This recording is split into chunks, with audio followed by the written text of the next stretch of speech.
February, yeah. I mean, I guess we should talk to everyone why we started this podcast and why we felt the need to do this, and yeah, you know, a little bit about us, I guess. You go first. Tell me about yourself. So myself, well, look, you know, I'm Anderson West. I'm a filmmaker that lives in Stoke-on-Trent. As you can tell, I am not originally from Stoke-on-Trent, England. I am from Florida, in the United States. But I've been living here for over 20 years, and I love making films. I've been making films since high school, and I, you know, went to college in Stoke-on-Trent to, you know, did a media studies A-level, fell in love with film even more, made like some fake John Woo type stuff with my friend Junehead, who should still be a filmmaker. Junehead, if you hear this, you should be like making action films. But anyways, and then I went to university, Staffordshire University, around 2007, and I met a guy he didn't have a beard then, but I hadn't found myself then. I discovered who I was. I didn't realize that I was actually, all that time, I was a man with a beard. Wait. The start of a beautiful friendship is what I think I said to you. Yeah. Back in 2007.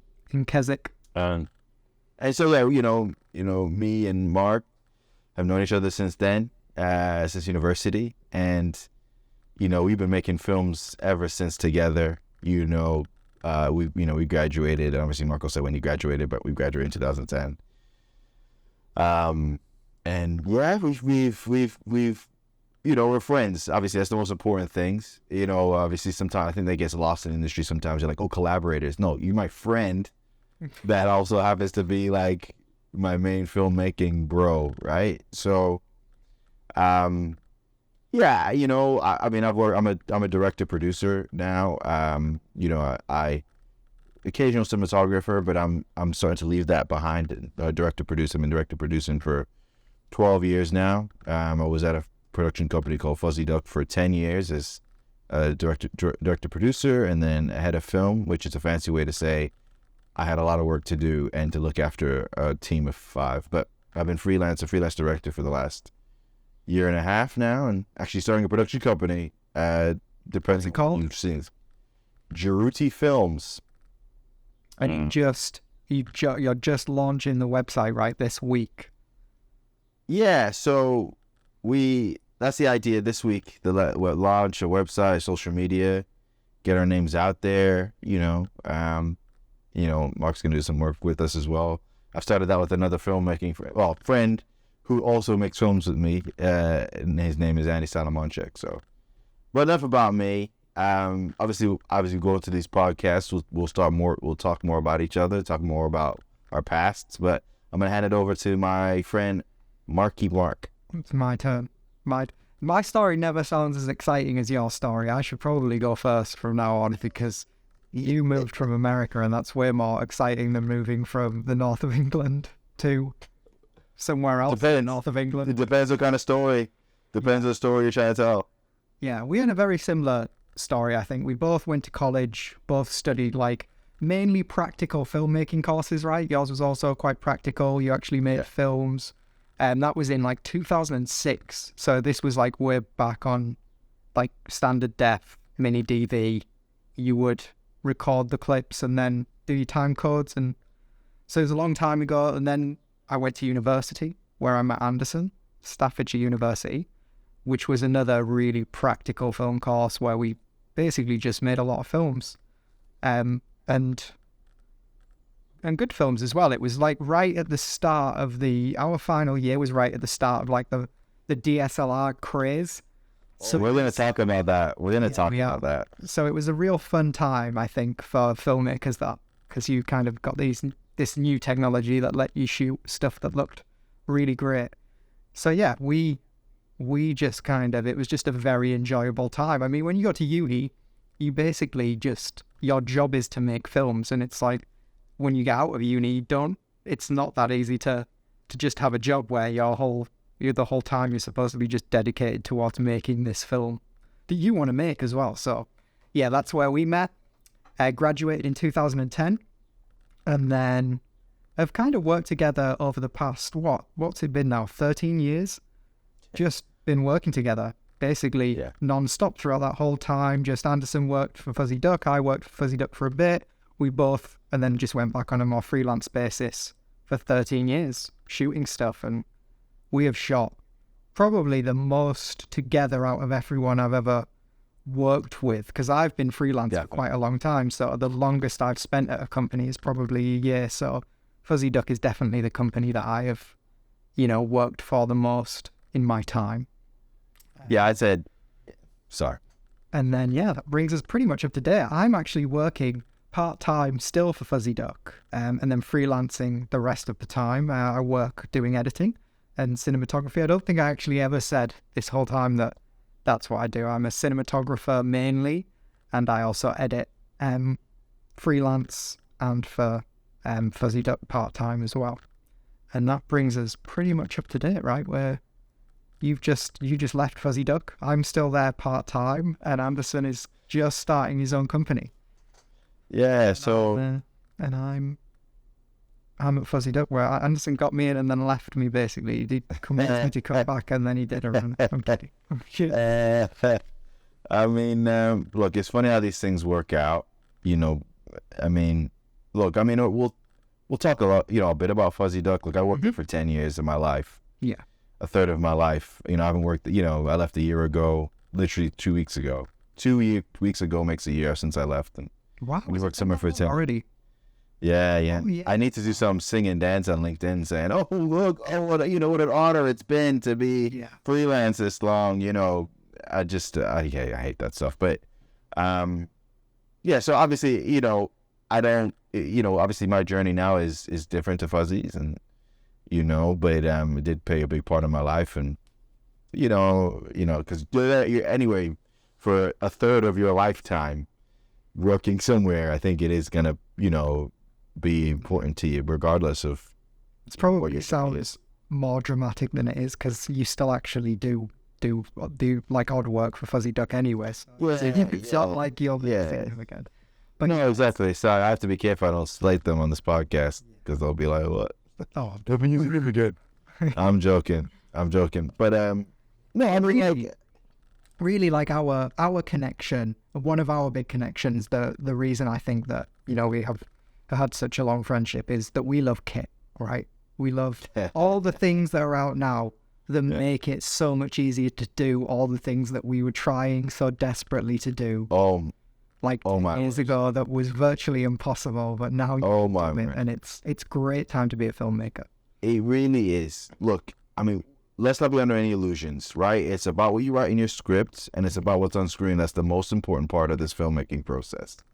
It's why we're having a Screenwriters Guild strike right now. That's obviously doesn't really affect us at this current point, but hopefully in the future we'll be like, oh yes, they need to protect writers more because we're part of the Writers Guild Association. But it's what you're making, and that should always take your story, or take the way you want to tell it. That is the king. The story is king. We know that cliche phrase because it's true. But without equipment, it's very difficult to do that thing. And I think coming from our background, yes, I've directed and produced commercials. Yes, I've directed and produced short films. But it's I'm not at the high end stuff yet, so I still have to do quite a lot myself, and I still have to know how all these things work, so I can actually say, oh, this is what I want to try, and is that affordable? And years ago, some certain things like getting a decent tracking shot, as a Wally Dolly or a really a Kessler slider or whatever. Now you have so much. Not even Kessler slide, I think, is the kind of things we'd aspire to have. Yeah. But because we didn't have that budget and didn't have that money to buy it, you just kind of. We had the easy rig, the steering wheel with the camera in there. Oh, the fig rig. The fig rig. The fig rig. That's the fig rig. Yes. And that was like, there was no gimbals. There were handheld Steadicams, but they were the balance kind. They didn't have any like motorized support. It was just you handheld it, and it might give you a bit stable footage, but we didn't have anything near what a gimbal or a drone could do now. I mean, can you imagine a drone? A drone. Yeah. I remember the first time we used a drone in a job. We used a fantastic company. Shout out to Kestrel, Cam, Duncan, and Steve. Lovely bunch of guys that are based in Cheshire, but they work for BBC and things like BBC, other company, loads of other companies. But like, I remember the first time we used it, it was like, wow, it's that view, that point of view you wouldn't normally see. I think at that point it was just you have to hire a helicopter for $5,000 a day. Yeah.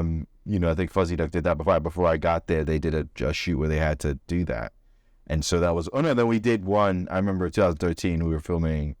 I went up in a helicopter for Fuzzy Duck once with an EX3. The idea was for me to aim the EX3 out of the helicopter and get a shot, and it was this little rickety old helicopter, and I mean, you can't zoom in with an EX3 and get a stable shot from a helicopter. I don't know what the plan was, but it was a nice ride, but we didn't get any usable footage. I think it's the things it's the things you had to do, because they weren't possible, for the budget. I think that's what gets lost in the discourse now. It's like, if you have an idea and you have a half decent budget, and half decent, I'm not talking £1 million or whatever. I'm talking, you have you can own all this stuff. You can own it. I think that's the thing that's so surprising. I think I think you should talk to the guys. Obviously, we're going to get the plug in there. You're a red owner operator. Yeah. Again, and this is what I was going to say. In fact, I'll segue into that.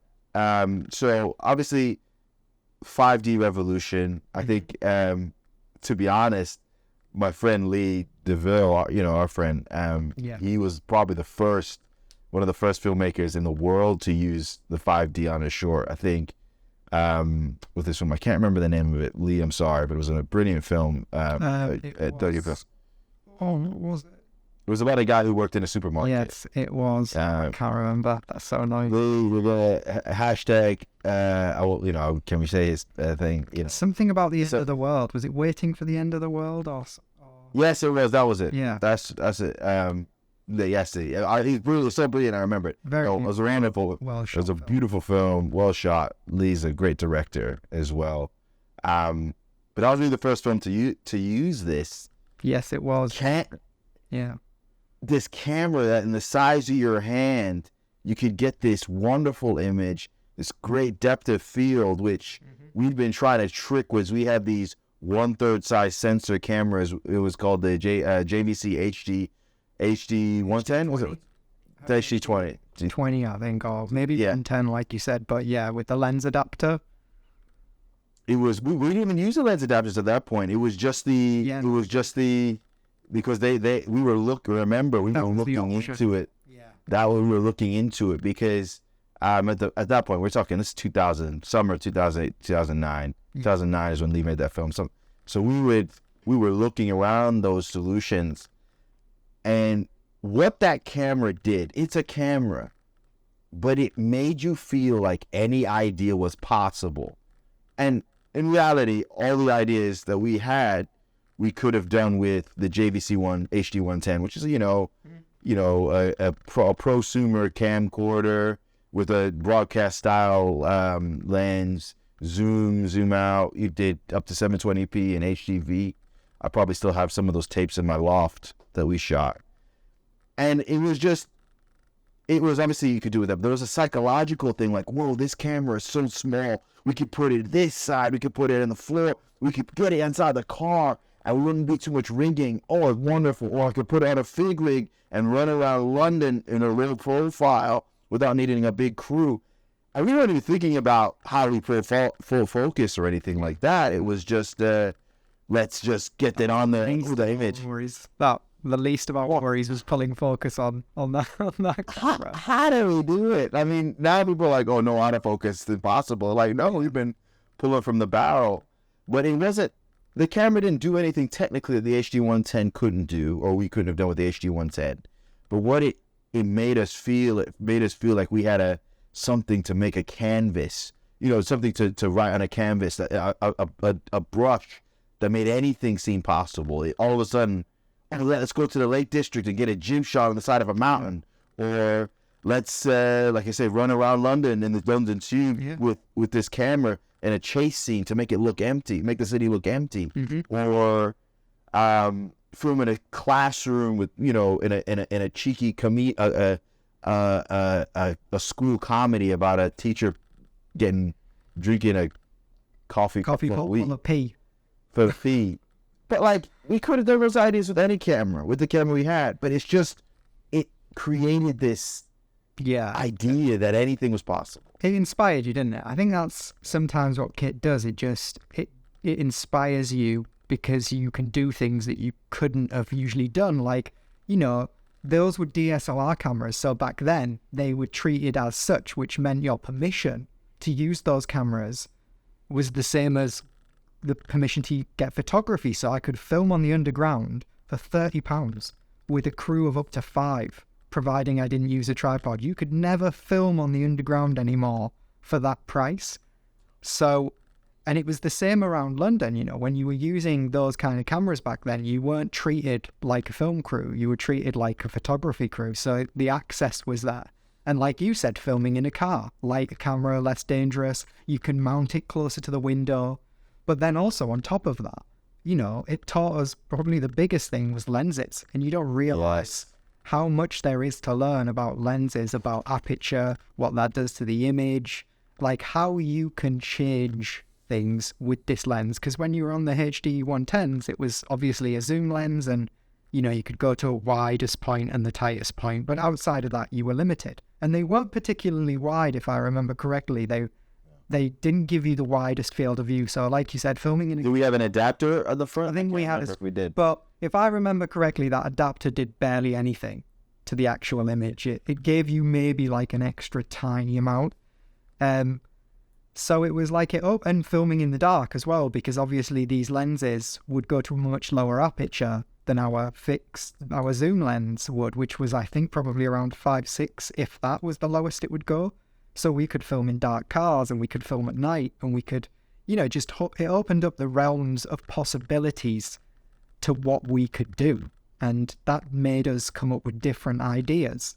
So having better tools led to you being more creative because you weren't limited by the equipment. And you should never be limited by equipment. You should be able to try and get whatever you want. Obviously, you are limited by certain things, but the new revolution in those cameras really did they just started something and they just made it way more accessible for the masses to create content that looked like you were seeing in the cinema on a budget of nothing.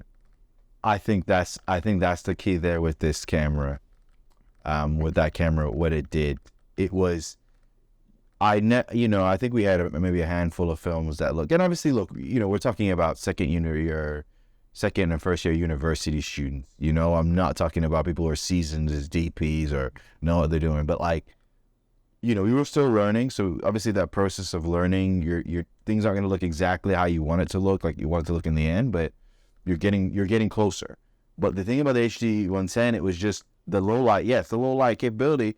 Oh, I'm never able to do that because I need big lights, and then you have to use a big tungsten, and you have to think about how much we put onto a circuit. If we put 2 of those 2Ks, then we're in a situation where, oh no, it's gonna make the circuit board switch off, and you gotta, that'd be part of your risk assessment. And all of a sudden, this camera with natural light looks amazing. You can, under a street light, you have an idea, as you did, filming a pickup, a hitchhiker being picked up in like a almost complete darkness, only lit with really street lights.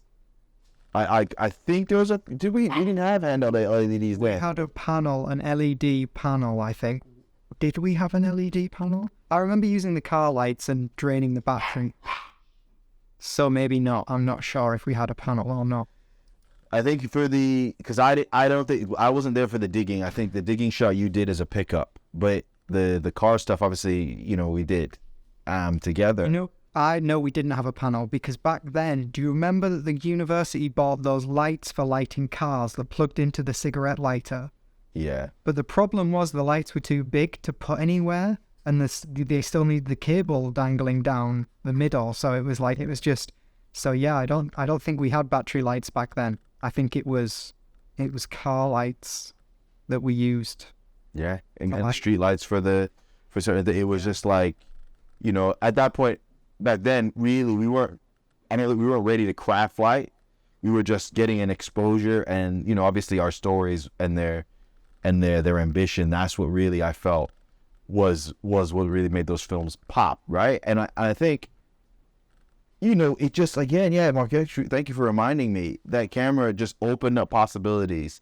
And all of a sudden, when you're looking at these, other film festivals or other short film festivals, and you're looking at the short films, and you're thinking, wow, how are we going to get to that?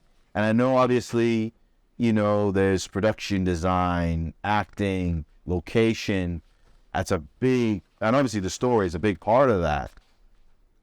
But the camera does help. And back then, the difference was absolutely massive. It was massive. I think, it was only really 35 mil or 16 mil films you would see. And that was obviously very expensive. You'd have to rent one in Manchester, a 16 mil camera, Super 16. Then obviously the processing costs of sending the film off to be processed. I think we did it once right after uni. I shot a film on 16 mil. Really cool. You felt like you're making a movie but like as a process of getting the story done quickly and cheaply, it wasn't, because obviously you'd have to send the negative off to get processed, and then they send you back a hard drive. Oh no, it was a DV cam tape then. Yeah. With it, and then you would ingest that. But we was a digibeta. How to expose film. We hadn't learned. We didn't even really know what an f-stop was until we got those cameras and started figuring out what that f-stop related to. It was a lot of trial and error. It was discovering how do you get it to look like out of focus in the background? And then you obviously figure it out, because YouTube wasn't a thing back then. It was a not film, for film. It wasn't not for film. Not a filmmaking resource. It was Vimeo, right? And Vimeo still was in its early phase of being a filmmaker's. And that was really more for you to display. There wasn't really the tutorial stuff there back then. So it's trial and error. You were trying to figure out this stuff. People realized how big DSLRs were going to be, but it took a while before it was adopted by movie studios and stuff like that. I think probably Drive, right? Drive was one of the first films that used shots from a 5D. And that they were in a car, because obviously in a car at night, low light, easy to mount. Yeah. So, yeah, you just there was that resource of finding that stuff back then. I think that's the thing. I do miss that time. I don't want to romanticize it too much, because, obviously things are easier now. But obviously you got to set the scene of the idea made us strive for new technology. We're like, how can we actually do this? I think also Terminator Salvation used some shots from the 5D, or a promo from it. I remember Shane Hurbutt. I used to follow him quite a bit. And obviously he's got a great film platform for filmmaking resources. And he talked a lot about making the 5D and using it as a digital negative and and all this, the workflow to make that 8-bit codec really fire. So I'm doing a don't sue me, Shane Hurbutt. I'm doing an impression, but. I think it was really an interesting time, and I think you're right, the foundations, f-stop, what's that focal length mean? Because obviously it was cheaper to buy primes than a full zoom. The zoom was still quite expensive, the 24 to 70. We didn't know what prime was really until we got DSLRs, because I remember buying a 50 and putting it on and thinking, why is this not zoomed? Where's the zoom? And I was an amateur, clearly, but I just didn't know, because, only photographers really had DSLRs. And yeah, it's just like I just learned so much from that revolution that it's just I never would have learned without it. I don't even really think the lecturers knew, to be honest. I feel like we learned a lot of this stuff ourselves, and it was like, which is university, right? Self-directed learning, but still, it was like, it was different to things now. There was no one there that had done it first for you to kind of, apart from Philip Bloom, who really only shot nice little videos, talked briefly about stuff. Because, I won't go into it in too much detail, but the whole 30 frames thing before they even released 25 frames. Oh, the first one, yeah. That was a big deal because you don't really shoot 30 frames in the UK. So it's like, that was a whole issue. I worked on the film that you spoke about. Purely my job was to convert the entire film from 30 frames to 25 frames, because that wasn't easy back then either. That's not something you could do as easy as you can do that now, because the reason it's easy to do now is because people needed to start doing it because of these cameras, because we were working with all these different frame rates. And Premiere never used to let you use this different frame rates on the same timeline. We weren't even using Premiere. We were using Final Cut Pro. Yeah. I was on Premiere before I went to Final Cut, and then I went back to Premiere after Final Cut 7 shut down, and I didn't move to Premiere Final Cut X. But yeah, it was just difficult back then. Things needed converting, and yeah, it was a nightmare. And there just weren't it wasn't built into these applications. It was random applications that you could get that someone had figured it out. And yeah, that's what we did. It's because at the higher end, I'm sure they had tools that were specifically dedicated to for sure. Frame rate, conforming or whatever. But we're talking the high end, like Avid and all these, and Avid and all these big studios that would use this stuff. But there was obviously, as it still exists today, they like to keep things opaque, the mystery about it. You need to pay 10 grand for this bit of software. And it's like, well, why? Why is it? Why do we need to? It's pretty simple. Yeah. But it's not simple, but obviously, so you have to find solutions to make this technology work in the way you wanted it to. Because, that 30p to 25p, I bought the 7D just because of 25p stuff. And then they released the firmware, and I sent back the 7D and bought a 5D. Because it just allowed you to do that. Well, the 5D was full frame as well, and the 7D wasn't. And full frame was, like we spoke about this recently, full frame was something that we kind of had with those cameras and didn't realize how big a deal it was, because I didn't realize that most cinema cameras aren't full frame, or definitely weren't full frame back then. They were, close to Super 35, pretty much? Yeah, they were besides the IMAX stuff. Yeah. And still today, you still don't get full. Alexa cameras aren't full frame, apart from the Alexa 35. Is that full frame? The LF and the Mini LF. So that's a relatively new thing in cinema cameras, and full frame is obviously you use more of the lens, so you get a wider field of view on a lens if it's a full frame lens. So that was also a learning curve that we kind of learned the difference, because some people did have 7Ds and some people had 5Ds, and you were like, okay, all right, this is what a sensor is. This is what a sensor does to the image. Okay, all right.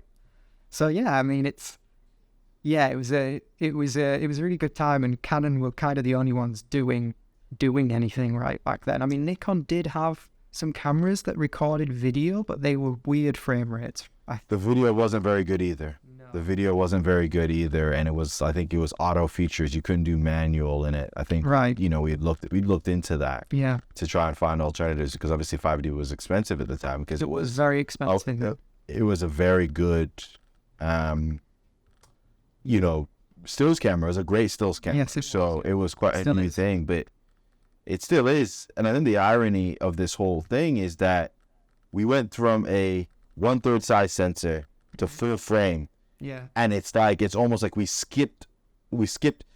became spoiled with that image to the point where Super 16 should have been a big deal for us. Yeah. But when I remember shooting Super 16, it was like, oh, the depth of field isn't as much.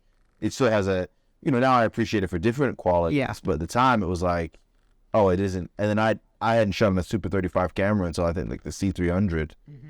And that was like 3-4 years after. And it was, again, the field of view. It took me a while to get used to being and we'll talk about obviously the benefits of the later part of it of going back to Super 35, or not back to, because again we had skipped it. You had jumped straight from a 1/3 size sensor to a full frame, and then obviously as we got, we started to learn more about different types of lenses and different types of looks. That's where I think we start to discover shooting a Super 35 with different other digital cameras. And again, it became accessible because Red started coming out, and Misfits, and before that, Che. I remember renting Che to show in the film theater so we could look at it, and that was such a massive deal. Because again, I still am a massive geek, but I for cameras back then I was, it was you and me really that were like, oh, these cameras could do this and stuff. Yeah, we were definitely the most into tech because, just tech. Obviously, it's fun, and there was a lot coming out, and it was just exciting. And obviously, oh my goodness, we all didn't have the same lenses, which was great because then we would all swap lenses and like use each other's lenses and batteries as well. We would swap because those batteries, those LP6s, they would last what? Not long. 20 minutes. 20 minutes. Yeah. So we would have like everyone would group their batteries together. We'd all come with our charged batteries and ready to pool into it. Labeled with our little initials on so we wouldn't get them mixed up because they were expensive official batteries, right? Like $60 they were. or something for an official LP6. I think some of us tried to buy, because Amazon again wasn't that big then. So Amazon was not at all. Like Amazon really didn't become a big deal and didn't do the whole Prime thing until much, much later after we graduated uni. Yeah, we were shipping in stuff from China. I was shipping in which I still do to be honest, and it was back when those companies were first starting up. So you had like Zakuto, Free World, I think, or there was another one, Fuel World. Red Rock, I remember Red Rock. But they're different. They were the more expensive ones, and then there was I should tell you. that I could afford that were like more rigging systems like 15mm poles and clamps and all that stuff that you can now buy so freely that you just could not get from anywhere back then. I mean, there was no external monitors, so we had the very early thing to do was to stick a magnifying glass eyepiece on the back of your camera. And there was no flip out screens and nothing. Wow. So you would just hold the camera up to your eye and look down that, and it would magnify it by 3 times, I think. I don't think there was any focus peaking or anything like that. No. I don't know how we kept focused. Well, I don't know how we did. It was always in and out for a lot of the films, but that's only because we were shooting most of the time wide open, which obviously, most films don't do. They like to give their focus puller a chance. I mean, I had a 1.2 50mm lens. Trying to pull focus on that, I think the focus would have been like a few mil. It's impossible. It's an impossible task, but it just looks so nice. You were like, oh. I remember like, oh man, can you do it? Oh, okay, I got it. I'll try because I've got the knack more than this other guy. Oh yeah, got it. No, out fishing for it. So we had to slightly end the previous one early because my mic stopped working, and it's my current amateurish podcasting live video setup isn't quite there yet, so I didn't tell. So we've lost quite a bit, but we're going to get back onto it. We're going to get back into talking about the challenges of working with the 5D, and how that made us learn about focus pulling, aperture, focal length. We're going to talk about that, So Mark, just talk about, I think, the last point I made that the audience will see is, just how we worked with that small camera and how we were pulling focus. We didn't understand what a follow focus was for. We're only using still prime lenses, but still lenses that were never designed to do what we were asking it to do.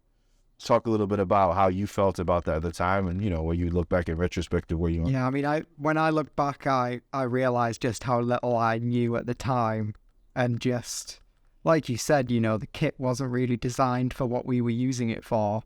So the tools weren't created to make that kit work any better. And it was only after using it for a year that I think, you started to be able to get these rigs that you could build with 15mm bars that had matte boxes and follow focuses and stuff like that you could attach to make the footage, more stabilized and things like that. And obviously we had a problem with, it's a funny story now when we think about it, but we had a lot of resistance at uni. Now, our uni was great and I had a great time and I learned a lot, but they were very resistant to us using that technology because they didn't know how to use it themselves, so they couldn't support us on it.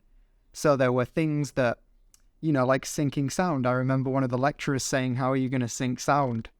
And was it you that said with a clapperboard, like the old days, like they still do today, use a clapperboard to sync the sound? And it was, because we never had to sync sound because you could plug the XLRs directly into those HD 110s. You didn't ever need to sync the sound. So it was almost like going back to that it's like hitting the reset button on technology and going back to how they used to do things by recording sound externally and syncing, by rigging the camera up with tools to help you use it better. Things like that. There was no external monitors. So we had the Zakutu eyepiece that you would that you literally stuck a frame onto the back of the camera, and it was a bit of magnifying glass that you looked down, which magnified the image to 3 times, because they didn't even have a HDMI out, those cameras. They were never intended really to be used in the way we were using them. So there was no way for you to monitor the image beyond that little tiny screen. So it was, you were just limited a lot more in how you used it. But then gradually over time, that technology being used in that way led to a huge change in the industry, which now we're seeing the benefits of. Obviously they didn't create all today's technology, but definitely, those cameras have become like mainstream, and, people shoot probably a lot more content on DSLRs these days than they shoot on any other camera. I would say DSLR is probably the most camera that is being used. So, webcams, like films, music videos, vloggers, documentaries, everyone, you're probably going to have a DSLR of some kind on most productions because it's just an easy thing to pick up and use now.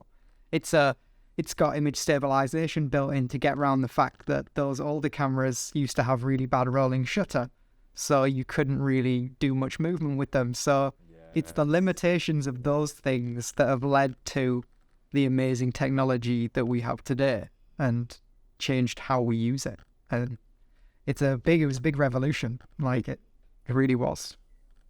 Yeah, it was. And I think the thing we also have to mention is there was a desire to make the film look. The film look was conveyed as having, it was really, they wanted a larger sensor than the 1/3 size or 2/3 size chip sensor they had. That was, the traditional broadcast size. There was cheaper to make lenses for them that had, more, wider focal lengths. You could have these amazing lenses that got you like 8mm to 300 because it was working from a smaller sensor. And so you kind of understand that film, people want, but people associated that depth of field, that larger sensor look with movies, because most movies we watch, barring, obviously there's some that were shot on more broadcast cameras, but most movies we all remember and love were shot at 35mm or Super 16. And obviously that was, and I don't know if the depth of field in the originally was what was intended for, when they would first design celluloid, whatever, 100 something years ago. I don't know if they were like, oh yeah, the depth of field is an important part. I think it was just, we know how to make this chemical process work. And this, and a byproduct of this is a more shallow depth of field. But because it's like, this is the only way they could capture a large image like that.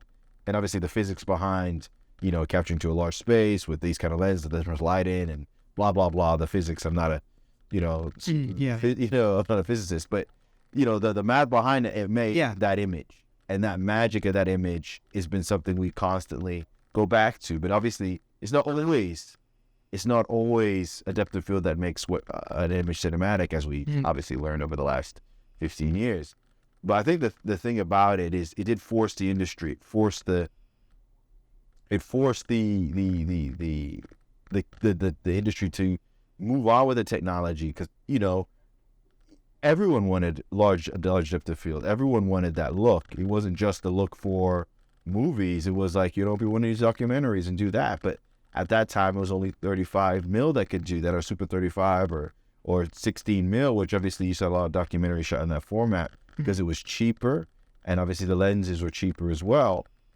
But obviously we know that now. And I go back and I think sometimes I'm like, wow, we were spoiled in that process, because we went from a 1/3 size chip sensor, which is like that big, to full frame, which is that big, overnight. Yeah. And I'm not of the school of like, oh no, you need to be trained in all of the rituals and processes of camera department and lighting before you can move up to sensor size. I think that's ridiculous. I think it's gatekeeping. Is whatever tools you have. But because we didn't know any better, we didn't realize that we were getting an image that was, I'm not going to go as far as say IMAX or whatever, but just the where we would move the camera, how our language and how close we can get with a 35 mil or a 24. We were using a 24 mil, how we would use we were using a 50 mil, like how on a Super 35 we would use 35 mil. But at the time we didn't know that. At the time it was more of a case of we were just doing it to get the full field of view, right? And we're like, get the 35 on it, or the 35. But now 35 is what 24 or Super 35. And I think just that part of the process was important for us. But I think you made a great point. I don't know if depending on whether it glitched out or not, but you made a great point about, we just had a zoom lens. And while zoom lenses are great for if being quick and on the move, they're not great for learning. They're not great for actually learning. They're great for after you're, understand what each focal length is for, what it means, how it changes the emotion of a picture, once but to actually understand, this is what a 24 looks like, or, it's just wide, close, mid, sorry, I've done that backwards, but it wasn't really great for learning. And I would argue, for framing or whatever, I think it's important to understand the relationship a camera has to have with the actors, with the performance, not just in terms of the frame you're making, but sometimes where you place that camera can just change the whole dynamics of a scene. And I think these are things we were learning. Like, we didn't know that's what we were learning. No, and it's like, it is through limitation in some way that you learn some things. So in the limitation of buying a camera where you could change lenses, but I only started with one lens. So it was a 50mm lens. So I had to move the camera forwards, backwards, wherever I wanted the shot to be. There was no zoom on that. So then when you eventually, you get enough money to branch out, or someone borrows you a lens and you get a 28 and you start using that lens and you're like, people look kind of different on this lens. This lens makes the image feel differently. And you start realizing that wait a minute, there's two 28mm lenses. What's the difference between those lenses? Oh, there's another lens from another manufacturer. What's that one? Why is that one so much cheaper? And you start kind of realizing how much of a difference these lenses make on your image between brand, like manufacturer, just between the different lenses. And you're like, well, this opens up a whole new realm of possibility that I wouldn't have got on that standard zoom lens. That is just going to kind of give me the same looking image at various focal points. But it's not going to change the image dramatically like some lenses do. And you put fisheye lenses on, you realize, well, that makes me feel really a weird way. Now that, we've got a really shallow depth of field. That character feels so isolated in that image there. Why is that? So it's kind of like through trialing these things and realizing the difference it makes that it teaches you how to use it, which is, that it was a great thing at the time. Like having all of these new things available to us, there's no better way to learn, right, than just getting given all of this new tech and being like, see what it does, learn.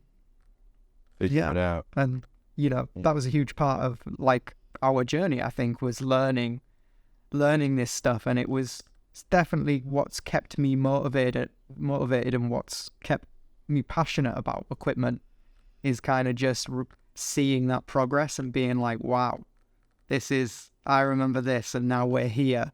And now, you know, I don't have to spend £3,000 on a wireless system to get wireless video. Oh, there's an app for that wireless thing right there. I can watch this on my phone. Like, I remember watch this on the tablet whilst I'm making. You know what I remember seeing on set once? It was working on something for Channel 4 and seeing that the director had a monitor around his neck, just this little monitor, and I was like, wow, that's so cool. Imagine if you just had a constant video feed. And now I have a constant video feed. We could have several constant video feeds. And that was something that would, again, only have been possible on big budgets in Hollywood with a video village. And now it's like, oh, the production designer wants to see the shot? No, you don't have to come over to the monitor. Just download this app and you can see it right there. You don't even have to leave where you are. Just have a look.